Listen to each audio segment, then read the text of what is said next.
আমরা Jyoti is doing a fantastic job. মেয়েদেরকে শুধু নিজেই খেলছেন না, মেয়েদের ইন্টারন্যাশনাল ক্রিকেটের সাথে পরিচিত করাচ্ছেন, ইন্টারন্যাশনাল ক্রিকেট পেশাটা কীভাবে হ্যান্ডেল করতে সেটাও শেখাচ্ছেন এবং মাঠে তো শি ইজ বিন ওয়ান্ডারফুল। আমার মনে হয় যে অ্যাজ এ ক্যাপ্টেন হিসাবে জ্যোতি খুব ভালো করছে। আমরা ভারতকে আগেও হারিয়েছি, আমরা যদি বেটার ক্রিকেট খেলতে পারি ওদের না হারানোর মতো কোনো কারণ নেই। কোনো টিমই আনবিটেবল নয়, যত ভালো টিমই হোক। মানে গিভেন আপনি ভালো ক্রিকেট খেলতে পারেন তাহলে হারাতে পারবেন। কি শিখেছে, যেহেতু আপনাকে আমরা নারী দলের বড় কর্তা বলতেই পারি অনেকটা, তো সামনে আসতে নারীদের বিপিএল টাইপ আপনাদের কোনো প্ল্যান থাকতে পারে কিনা? সেটা যদি হয় খুব ভালো হবে ডেফিনেটলি, কারণ ওমেন ক্রিকেটের ইন্টারেস্টটা বাড়াতে হলে এরকম বিপিএলের মধ্যে টুর্নামেন্ট করতে পারলে খুব ভালো হয়। আমাদের তো এখন অনেক খেলার পাচ্ছি আমরা, আমি যেটুকু দেখলাম আর কি, কিছু খেলারও আছে খুব ভালো, বাট আমাদের এই খেলারদের সংখ্যাটা আরও বাড়াতে হবে ক্রিকেট খেলোয়াড়দের। সেটা যদি করতে পারি সেক্ষেত্রে সেটা করার জন্যে যদি আমরা মেয়েদের প্রিমিয়ার লিগটা করতে পারি তাহলে খুব ভালো হবে। তাহলে অনেক মেয়েদের মধ্যে ইন্টারেস্ট তৈরি হবে ক্রিকেট খেলার জন্য, সেটা খুব দরকার। আপনারা খেয়াল করেছেন এখন ওমেন্স ক্রিকেট কিন্তু অনেক এগিয়ে গেছে, অন্য দলগুলি কিন্তু অনেক এগিয়ে যাচ্ছে। আমাদের কিন্তু ইনফ্রাস্ট্রাকচারটা তো অনেক উন্নত করতে হবে। আমাদের ছেলেদের যতটা সুবিধা আছে মেয়েদের কিন্তু ততটা সুবিধা নেই। আমাদের মেয়েদের এখনও প্র্যাকটিসে আসতে কিংবা নিজেদের প্র্যাকটিস করতে একটু সমস্যা হয়।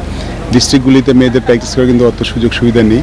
আমাদের কিন্তু এই সুযোগ সুবিধা বাড়াতে হবে। আমরা যদি ওমেন্স ক্রিকেটে ভালো করতে চাই, আমরা আগে ভালো করেছি কিন্তু এখনকার বাকি দলগুলি কিন্তু অনেক এগিয়ে যাচ্ছে। আমাদের যদি তাদের সাথে সাথে চলতে হয় তাহলে কিন্তু বাংলাদেশি ওমেন্স ক্রিকেটারদের অনুশীলনের সুযোগ সুবিধা বাড়াতে হবে, টুর্নামেন্ট বাড়াতে হবে, অনেক কিছু করতে হবে। শুধু আগে ভালো খেলেছি বলে এখন ভালো খেলবে আমার এটা মনে না। মেয়েদের ক্রিকেটটা কিন্তু আস্তে আস্তে কঠিন হয়ে যাচ্ছে। তার মানে যদি আমরা একটা জিনিস তো আমার মাথায় আছে, যদি আমরা সম্ভব হয়, যদি ঢাকাতে তো অতটা সুবিধা নেই, বাট যেই ডিস্ট্রিক্টগুলি যদি মেয়েদের জন্য অনুশীলন করার আলাদা সময় বের করতে পারি, আলাদা সুযোগ বের করতে পারি তাহলে মানে খুব ভালো হবে। বিকজ একটা ছেলে যে কোনো জায়গায় অনুশীলন করতে পারে, একটা মেয়ে কিন্তু সব জায়গায় অনুশীলন করতে পারে না। তো সেটা করতে পারলে ডেফিনেটলি আরও মেয়ে ক্রিকেটার পাবো বলে আমার বিশ্বাস। শ্রীলঙ্কার সঙ্গে আমরা প্রথম ম্যাচটা হেরেছি, তারপর দুটো ম্যাচ বেশ ভালোভাবে জিতেছি, এখন সেমিতে ভারতের সঙ্গে।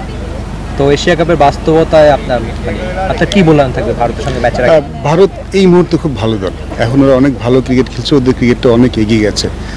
সিন্স 2018 ওদের মেয়েদের ক্রিকেটটা কিন্তু অনেক এগিয়ে গেছে। অন্য দলগুলির সাথে তাদের ব্যবধানটাও অনেক বেড়ে গেছে। আমাদের সাথে ওদের ব্যবধানটা এখন সুস্পষ্ট। They are very good side. Motive করে আপনি আসলে তার ক্যাপ্টেন্সিটা কিভাবে দেখেন? আমাদের এই টিমটা যদি তাকিয়ে দেখেন, এই টিমটা কিন্তু কিছুটা রিবিল্ডিংয়ের দিকে যাচ্ছে। আমাদের আগেকার খেলোয়াড়রাও সব অনেকেই নেই, অবশ্যই নতুন খেলোয়াড়রা দলের প্রয়োজনে এসছেন, পুরোনো খেলোয়াড়রা আছেন। দলটা কিন্তু একটা রিবিল্ডিং প্রসেসের মধ্যে যাচ্ছে। এরকম সময় কিন্তু ক্যাপ্টেনের ভূমিকাটা অনেক বেশি থাকে, off the field, on the field. আমরা Jyoti is doing a fantastic job. মেয়েদেরকে শুধু নিজেই খেলছেন না, মেয়েদের ইন্টারন্যাশনাল ক্রিকেটের সাথে পরিচিত করাচ্ছেন, ইন্টারন্যাশনাল ক্রিকেট পেশাটা কীভাবে হ্যান্ডেল করতে সেটাও শেখাচ্ছেন এবং মাঠে তো শি ইজ বিন ওয়ান্ডারফুল। আমার মনে হয় যে অ্যাজ এ ক্যাপ্টেন হিসাবে জ্যোতি খুব ভালো করছে। আমাদের বোলিং কিন্তু সোফার নট ব্যাড, বোলাররা ভালোই করছেন। আমরা ওই দিনের যেই দিনগুলিতে স্ট্রাগল করছি, আমাদের প্রথম 6 ওভারে বেশি যেদিন পড়ে যাচ্ছে এবং টপাররা ফেল করছে, টপাররা যেদিন রান করছে সেদিন কিন্তু আমরা বড় রান করছি। তো আই হোপ যে পরের ম্যাচটা ভারতের সাথে খুব ইম্পর্টেন্ট ম্যাচ এবং ভারতে কিছু বেশ ভালো বোলার আছে, সেক্ষেত্রে টপারদের ভালো করাটা খুব ইম্পর্টেন্ট। ভারতের সাথে জিততে হলে কিন্তু আমাদের বেশ অনেক কিছু ঠিক করতে হবে। টপারদের অবশ্যই ভালো করতে হবে, নাহলে আমরা শুরুতেই পিছিয়ে পড়বো। সেটা যদি করতে পারি ডেফিনেটলি ভারতের সাথেও আমরা ভালো কিছু আশা করতেই পারি।